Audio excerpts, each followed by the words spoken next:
Ben, José Ángel Rodicio, contanos entón en que vai a consistir ese fabuloso día 1 de xullo, non? Día 1 de xullo. Que promove a EBER.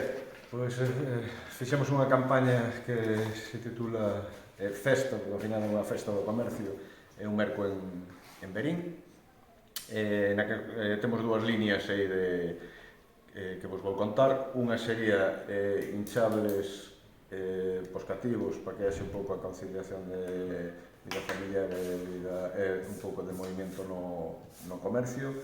Nesto consiste, vai haber hinchables normales, xogos interactivos e hinchables de auga. Vai haber 11 estacións por todo Verín. Esas actividades, o que intentamos con isto tamén é que haxe mobilidade de xente, que sea un polo de atracción a nosa vila con todas estas actividades e que toque un pouquiño todos os recunchos da vila. Non só porque moitas veces vémonos obligados a facelo nas plazas principais, porque é lógico como en todos os lados, entón aquí intentámoslo botalo un pouquiño máis ao extrarradio e tamén o que é estas plazas.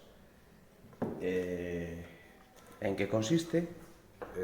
O que teñen que Como vai ser a mecánica? A mecánica desta actividade era nos establecementos asociados a EBER, por realizar compras vanlle dar tickets. Os rapaces o que teñen, os pais e coller eses tickets, o día 1 vamos estar na carpa do Concello unha hora antes do inicio das actividades, onde con 3 tickets 5 euros porémoslle unha pulsera, tanto unha pulsera de cor azul pola mañá e unha pulsera de cor verde pola tarde, e podrán facer esas actividades durante ese período, tanto de mañá e despois de tarde. E despois, con 3 tickets e 7 euros, pomoslle unha vermella que teñen para poder ir a todas esas actividades durante todo o día. Esa é un pouco a mecánica. O obxectivo desta campaña, ao final, é ser un polo de atracción no comercio, de que haxa mobilidade de xente, de que o comercio, obviamente, este implicado, e é o que buscamos, como sempre, incentivar un pouco as ventas. Sabemos que empezan a período de rebaixa, nas tendas intentaremos decorar un pouquiño o que é o exterior das tendas para que sea máis atractivo, e creo que pode ser un día importante.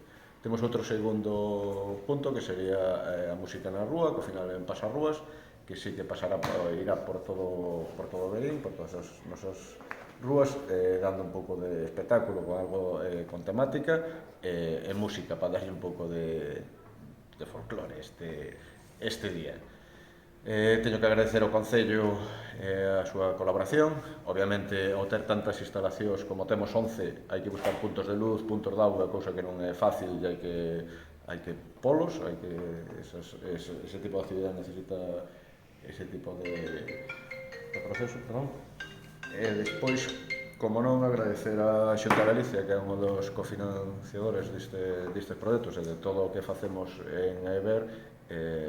Temos que nombrar a Consellería de Industria, neste caso a parte de Comercio, que é o que nos axuda para poder facer todos estes eventos. Espero que a xente que o disfrute, que se involucre e que, obviamente, merque no comercio local. Moi ben, grazas.